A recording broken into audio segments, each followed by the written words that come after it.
Hello. So today I'll be talking about asset-based and relative-based valuation models. I created the following models during the span of my internship. So let's take right into it. So the first model that I created is the Fed model.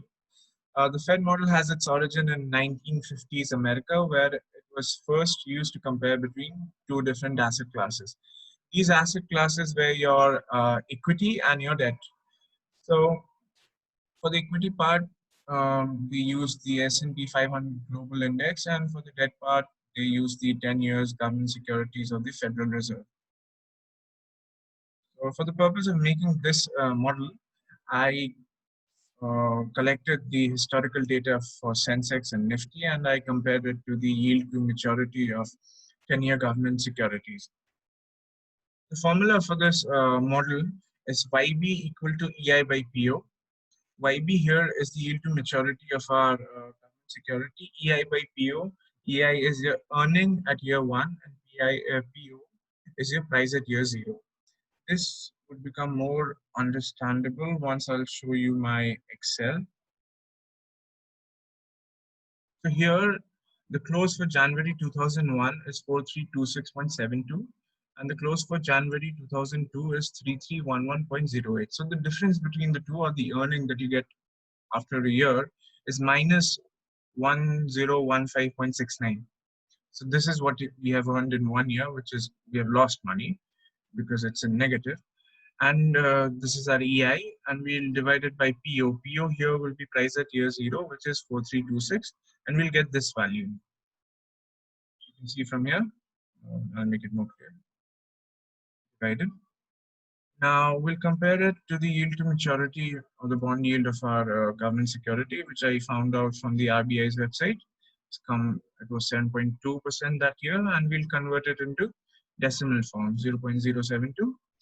Next, you'll see this gives you the verdict or if it's overvalued or undervalued. So when we are speaking about this, we're talking in terms of stock market. So the stock market or our equity is overvalued in comparison to debt. So it would not be a good bet to put money in equity that year. And so the corollary to that would be that bonds would give us a better return that year. This was Fed model. Let's move on to Yardini model. So Yardini model is nothing but an improvement on the Fed model. And there's not much difference between the two. The only difference here being that we are not using 10-year government securities for debt. We'll be using government bonds. We'll be using corporate bonds for this, sorry. Now, the formula in respect to Fed model is a bit different. This part, the starting part remains the same, and there are two new variables. Now here D means what percentage of your revenue is a profit. So the industry standard for this is to take it as 20%. And LTEG is your long-term economic growth, which for the purposes of making this model, we have taken as the GDP growth for that year. Now, let me show you the YARDINI models Excel that I made.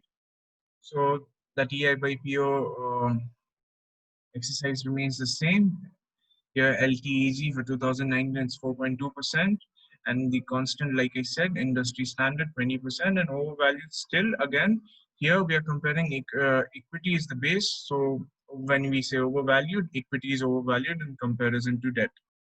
So it would not be a good year to invest in equity. Debt give you a better return. Now coming to the last model, which is a Tobin Q model. The first two models that I talked about were your relative based valuation models, where one class of equity or one asset was being compared to another. So it was a relative comparison.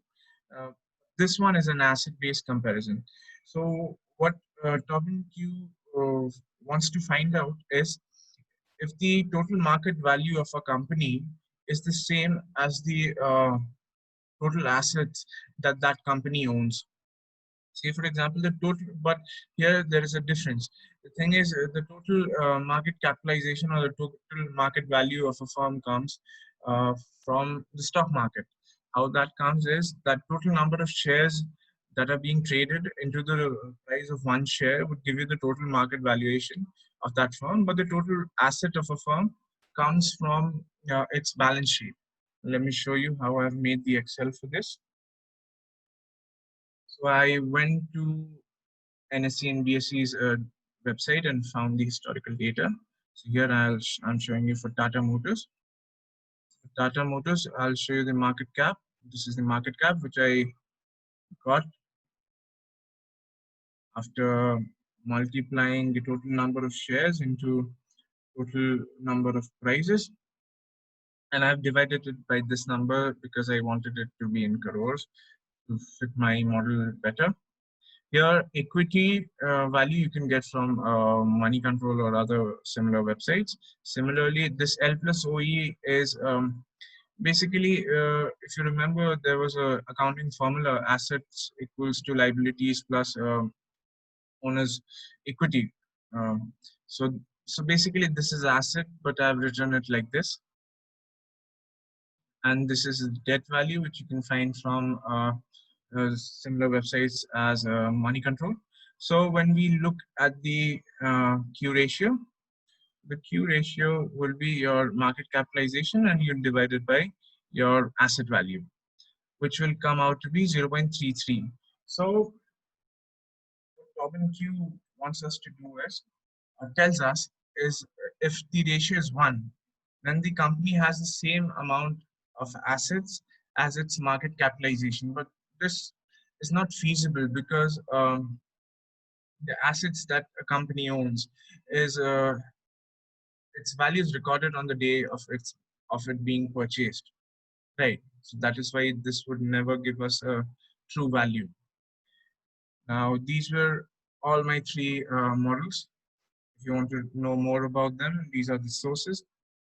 My models were not that dynamic as compared to my peers, and during the course of making these models, I didn't know the best practices for making the model. And as the course came up and we started learning about it, I thought, let me show you how the Tobin Q model would look in the new format, which ma'am just told us about. So the Tobin Q model will look somewhat like this, not in the haphazard manner that I've made over here. So that was it.